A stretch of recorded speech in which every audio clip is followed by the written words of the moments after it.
When I was a kid, I'd take a trip every summer down to Mississippi to visit my granny and her antebellum world. I'd run barefooted all day long, climbing trees, free as a song. One day I happened to catch myself a squirrel. Well, I stuffed him down in that old shoebox, punched a couple of holes in the top. When Sunday came, I snuck him up into church.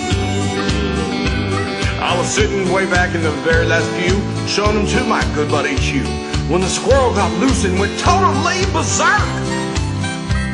Well, what happened next is hard to tell. Some thought it was heaven, others thought it was hell. But the fact we had something among us was plain to see. As the choir sang, I surrender all, the squirrel ran up Harv Newton's coveralls. Harv leaped to his feet and said, "Something got a hold on me."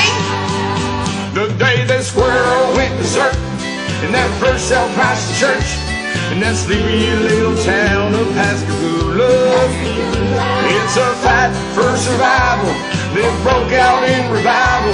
They were jumping pews and shouting, "Hallelujah!" Well, Harv hit the aisles, dancing and screaming. Some thought he had religion, others thought he had a demon. And Harv thought he had a weed eater, losing his Fruit of Looms.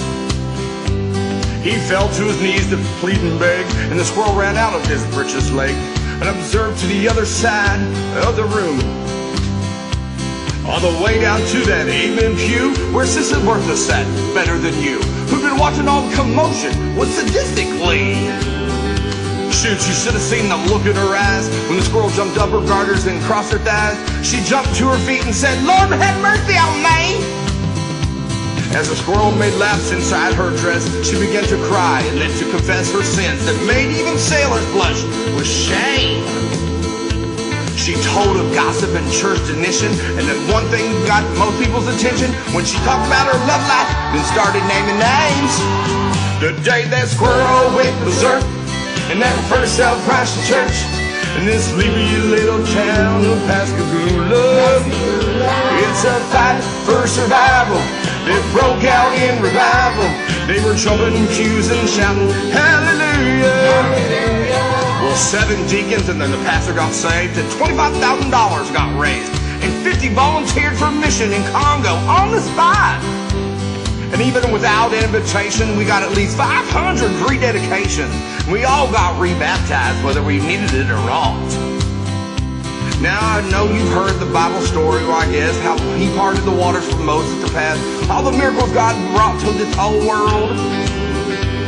But the one I'll remember to my dying day is how he put that church back on the narrow way with a half-crazed Mississippi squirrel. The day that squirrel went berserk in that first self-Christ church, in that sleepy little town of Pascagoula. It's a fight for survival. They broke out in revival. They were jumping pews and shouting, "Hallelujah!" The day the squirrel went berserk in that first self-Christ church, in that sleepy little town of Pascagoula. It's a fight for survival. They broke out in revival. They were jumping pews and shouting, "Hallelujah!"